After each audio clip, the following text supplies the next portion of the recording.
Good afternoon. It's an honor to speak to you today.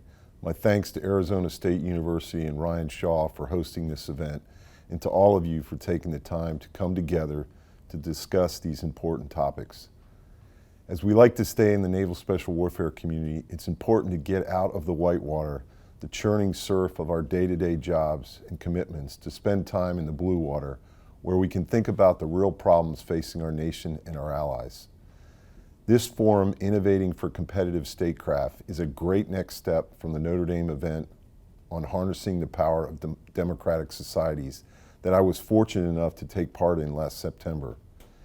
To say that we live in unpredictable times and that our nation faces unparalleled national security challenges is an understatement.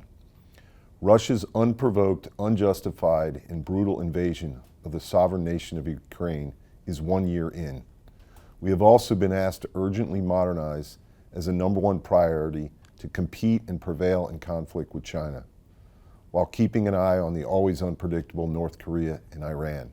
And finally, to continue to degrade and disrupt a myriad of violent extremist organizations from attacking Western interests in the homeland.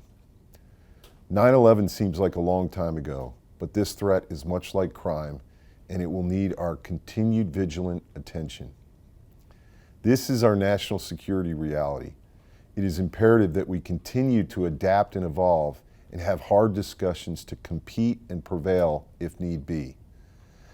I would offer at U.S. SOCOM we are undergoing a process more akin to a house renovation. We are preserving, maybe returning to those timeless, priceless, and authentic parts of our house while modernizing others to support and enable strategic competition. This renovation will need to be balanced, and the cornerstone of this preservation is what we are calling irregular deterrence, or a human or population-based focus executed short of armed conflict in the political, cognitive, and irregular spaces of the gray zone, where we seek to create conditions for an opponent in which the costs of a given course of action might outweigh its benefits. There is no better example today than in the Ukraine. Our Special Operations Forces have been training and equipping the Ukrainian SOF since 2014. Our distinguished JSAL President, Dr. Ike Wilson, likens this to an individual retirement account, where the persistent investment over time provided high return in trust, credibility, partner capability, and national resiliency, and where we would have faced a big penalty had we not stayed the course. As important to that renovation will be how we evolve and adapt into the future. Yes, humans are more important than hardware, but hardware and technology matter. We need more technologists, more collaboration with space and cyber, more autonomous drones, and innovative programs at Echelon in our formation to facilitate decision advantage at speed. We need to creatively leverage capabilities across all domains to create dilemmas and discreetly put adversaries' critical infrastructure like energy, mobility, communications at risk at the time and place of our choosing. As the current Indo-PACOM commander, Admiral Aquilino, says, I need options to blind, deaf, and dumb our adversaries to prevent or enable the conventional fight. Finally, the information space is arguably the most critical and effective space in strategic competition. We must bring our game up here, developing operators who think not only about the physical X, but also the cognitive virtual X, and to articulate what we are for as a nation while exposing the weaknesses of the autocracies we compete with.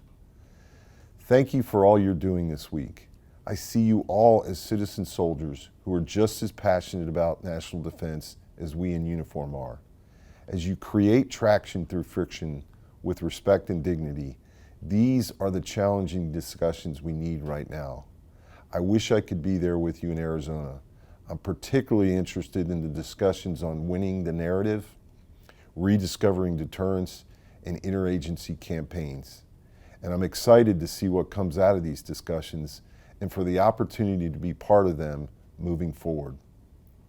I would also recommend you listen to and engage on the Irregular Warfare panel with Dr. Bob Jones, another distinguished member of our JSAL staff, who has some interesting thoughts on how we need to update policy, improve deterrence, enhance influence, and to win without fighting.